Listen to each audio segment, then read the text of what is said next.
그러면은 파킨슨병에는 고기가 안 좋은가? 이렇게 생각을 하시는 분들이 생각보다 꽤 계세요. 그런데 좀 더 정확히 말씀드리면 고기, 단백질은 파킨슨병의 어떤 우리가 유지 관리에서 굉장히 중요합니다. 뇌에도 굉장히 중요하고요. 단지 이 육류가 문제가 되는 경우는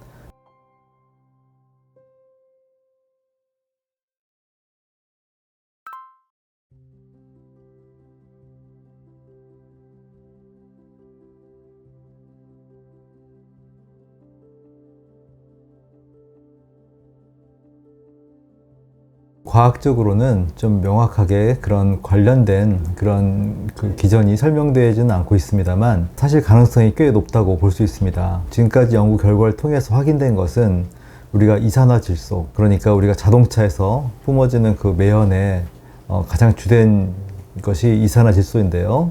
이 이산화질소는 이 파킨슨병에 직접적으로 연관이 있다. 파킨슨병의 발병에 연관이 있다는 것은 이제 연구 결과를 통해서 확인이 되었고요. 뿐만 아니라 최근에 문제가 되고 있는 이 미세먼지들, 근데 미세먼지 중에서도 이 초미세먼지가 문제입니다. 뇌는 이렇게 쉽게 웬만한 물질이 들어가기가 어렵거든요. 그 뇌를 보호하고 있는 그 장막이 굉장히 촘촘하기 때문인데 초미세먼지는 굉장히 그 사이즈가 작기 때문에 그 뇌를 보호하고 있는 장막도 뚫고 들어갑니다. 그런 초미세먼지가 요즘은 그런 중금속에 의해서 오염된 것들이 많은데 파킨슨의 어떤 주요한 발병 기전 중에 하나가 이 뇌에서의 어떤 독소들, 중금속 관련한 그런 독소들이 파킨슨을 유발하는 그런 뇌의 나쁜 환경들이라고 보거든요. 그렇기 때문에 이런 초미세먼지는 상당히 독소나 그런 어떤 유해 환경을 만듦으로써 파킨슨병을 유발시키는 그런 원인이라고 충분히 우리가 우려할 수 있겠습니다.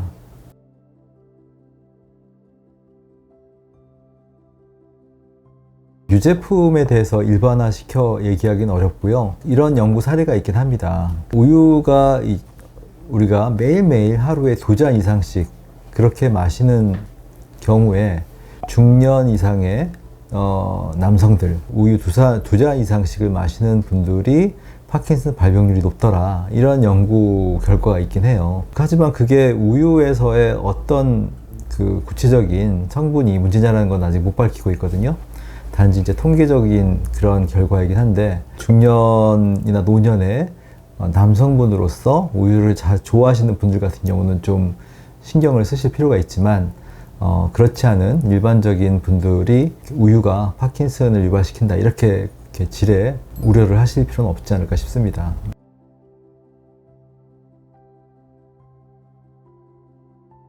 코로나가 지금 사실은 파킨슨까지는 아니더라도 뇌에 신경계 쪽에 많은 나쁜 영향을 준다, 후유증이 있다 뿐만 아니라 뇌 내 출혈이랄지 이런 것들의 어떤 원인이 된다, 뇌 내 염증을 또 유발시킨다 이런 식의 얘기는 많이 있는데요. 파킨슨 자체에 대해서 인과관계에 대해서는 아직은 뚜렷한 연구 결과가 있는 건 아니지만 사실 우려는 충분히 할 만합니다. 왜냐면은 우리가 그 바이러스, 인플루엔자 이런 것들이 뇌에 나쁜 그런 영향을 주거든요. 염증을 일으키고 그 1918년도에 그때 스페인 독감, 스페인 인플루엔자가 굉장히 팬데믹이 있었을 때 초반에는 좀 몰랐다가 10년 정도 지나서 그때 파킨슨 증후군 환자들이 급증을 했거든요. 이제 그런 역사적인 사실을 봐도 우리가 이번 코로나 팬데믹으로 인해서 앞으로 좀 파킨슨병 환자들이 또는 파킨슨 증후군 환자분들이 좀 늘어나지 않을까 그런 걱정을 하고 있습니다.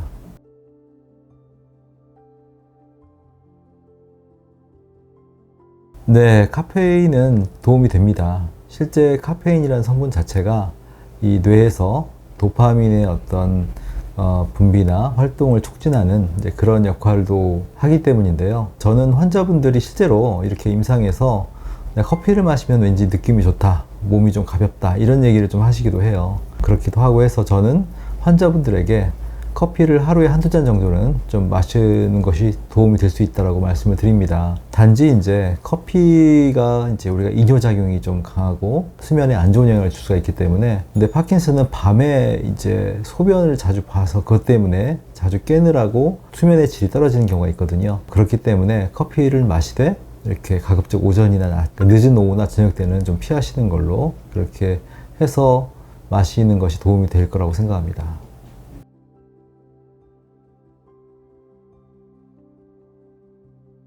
결론부터 말씀드리면 지금은 사실이 아닙니다.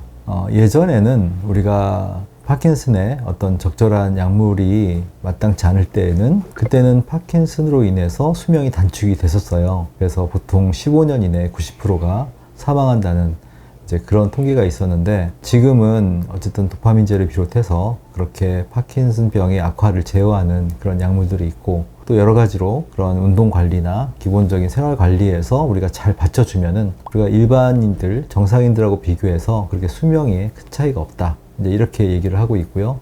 단지 이제 좀 조심을 해야 될 것은, 파킨슨으로 인해서 우리가 이제 흡인성 폐렴이 오기가 쉬운데, 이 연화장애가 좀 심한 분들은 식사 과정에서 이렇게 폐 쪽으로 음식물이나 가래가 넘어가서 이런 흡인성 폐렴들이 자주 발생이 될 수가 있거든요. 좀 심해지면 그로 인해서 좀 사망이 좀 일찍 오는 경우가 있을 수가 있습니다. 이 부분에 대한 것만 좀 유의하시면 우리가 그렇게 수명에 대해서 크게 걱정 안 하셔도 될 것 같습니다.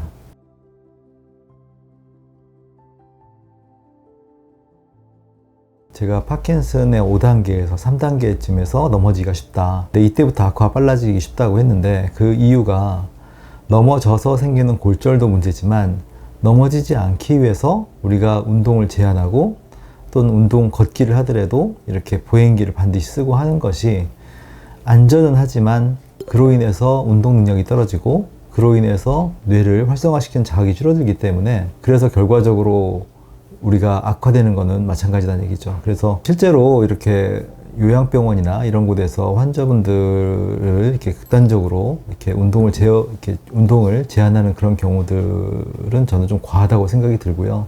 중요한 것은 운동을 하되 넘어지지 말아야 되니까 보호자가 철저하게 옆에서 잘 관찰하고 옆에서 이렇게 대응을 할 수 있게 한 상태에서 가능하면 혼자서 독립보행을 할 수 있는 게 제일 좋고, 보행기를 이용하되 보행기에 너무 의존하지 않고 보행기를 가볍게 우리가 의지하면서 스스로 걷는 그런 연습을 하는 게 굉장히 필요하다고 생각합니다.